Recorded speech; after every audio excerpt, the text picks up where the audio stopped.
Welcome back, folks. Hope you're doing well. And I've got some beautiful, exciting news for you guys. We actually got sponsored by the Salty Dog Spice Company, and they sent us a good range of different salts and spice rubs. And I thought today we could actually use it on the channel today for a nice, beautiful dish. And don't worry, we will be baking. No, not bacon, bacon.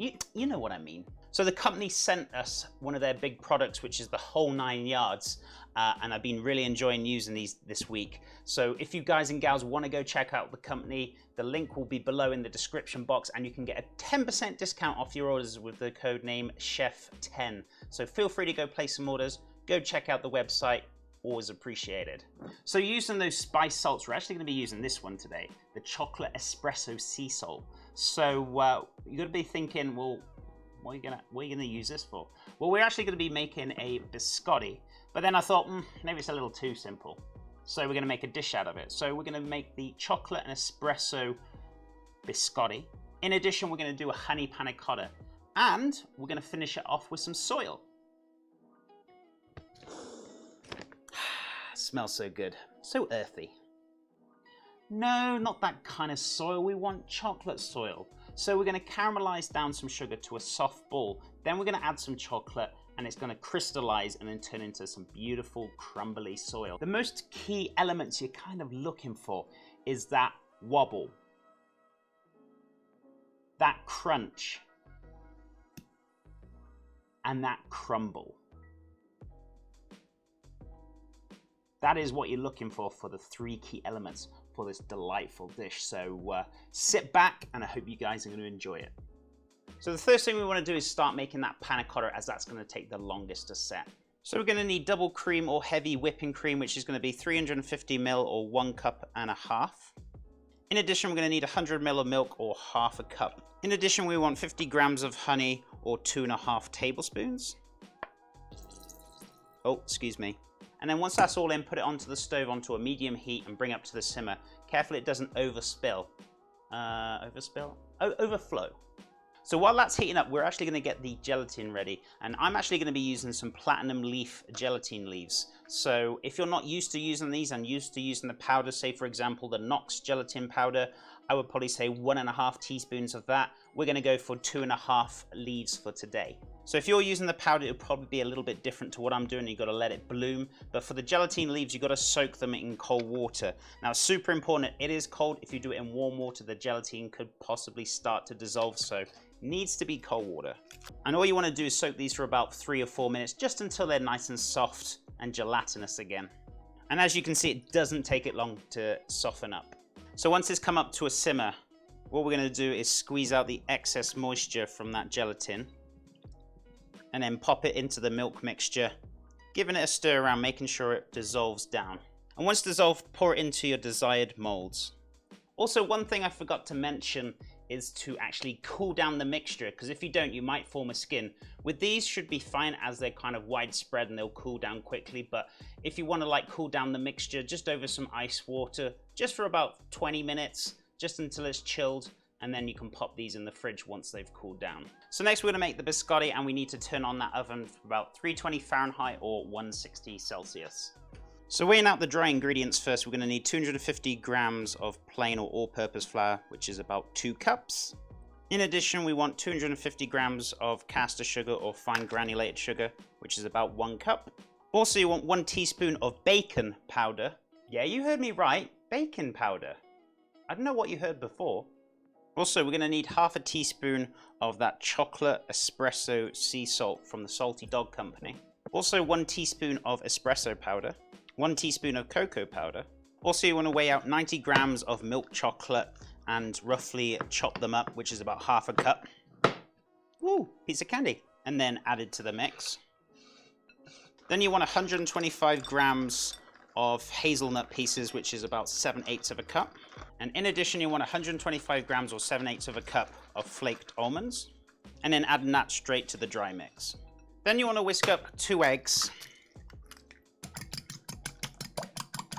Then add the egg little by little, as you may not need all of it, just until the mix is bound together into a nice dough.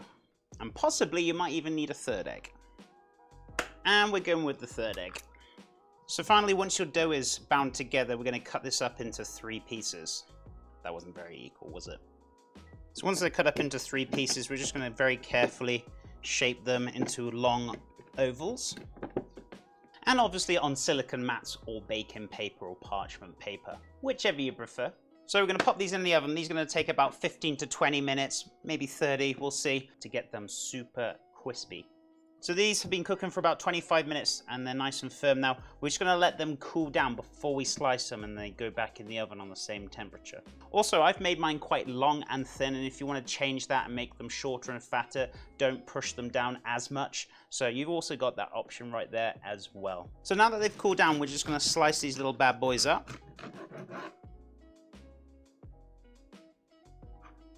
Also, bearing in mind, as these are long and thin, these are going to take less time for cooking. So if you have them a lot more thicker and bigger, they might take longer to cook in the oven. So just bear that in mind. So these are going to go back into the oven for about 10-15 minutes just to really crisp right back up. So they've had about 20 to 25 minutes in the oven now. So they are still very, very hot. We're going to let them cool down and then they should be nice and crunchy. Now the biscotti is ready to go. We're going to start making that chocolate soil. In a medium-sized pan, you want about 100 grams of caster sugar or fine granulated sugar, which is about half a cup. And then you want to add 4 tablespoons of water to the sugar. And then place this onto the stove onto a high heat, and you want it for 113 Celsius or 235 Fahrenheit. If you don't have a thermometer, you can always do this just before it starts going golden. Take it off, and then we're going to add the chocolate. And if you're wondering how much chocolate, we got 70 grams or 2.4 ounces of milk chocolate chopped up. So once you get it to 113 Celsius, you want to just take it off the heat, and then you're going to add the chocolate to it. Grab yourself a whisk and very carefully whisk it around until it forms into soil. And as you can see, it's starting to crystallize.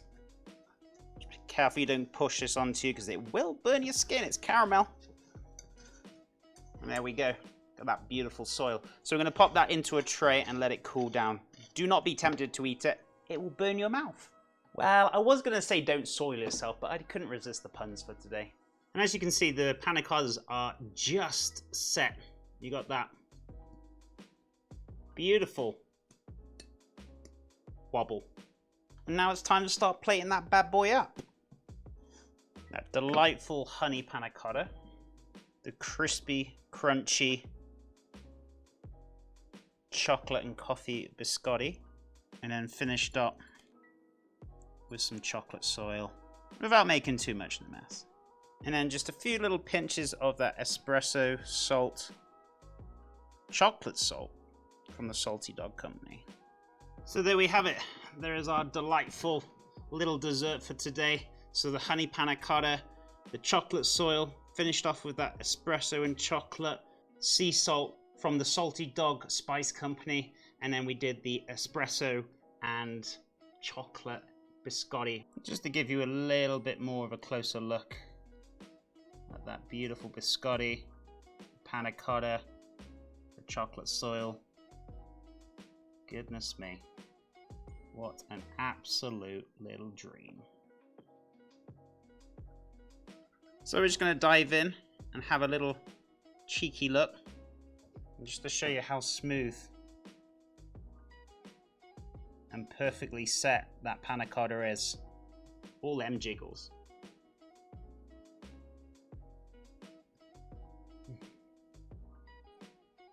Oh my goodness me. It just melts in your mouth. Just perfectly set. And the honey. And then for the biscotti, just to show you how much of a crunch this is. Are you ready for it? Oops.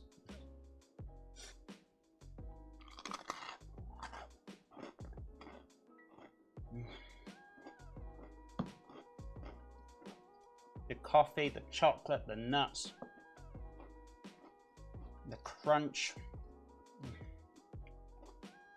It's so delightful. It really is.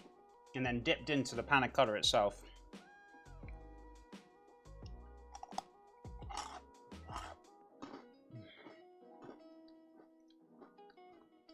Match made in heaven.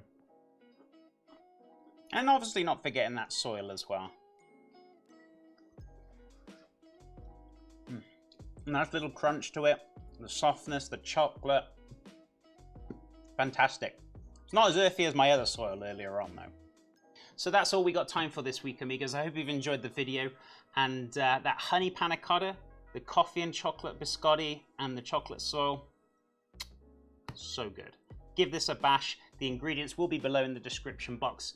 In addition, if you want to go check out our sponsor, the Salty Dog Spice Company, they got some wonderful products on their website. Feel free to go check them out. That'll be below as well in the description box. And feel free to use my 10% discount code CHEF10 and place yourself a cheeky order. In addition, if you want to like the video and subscribe to the channel, always appreciated. Also, we'll be on Twitch Tuesday to Friday, cooking live at 10 AM Mountain Time with some delightful dishes. But until next week, amigos, stay safe, awesome, and amazing.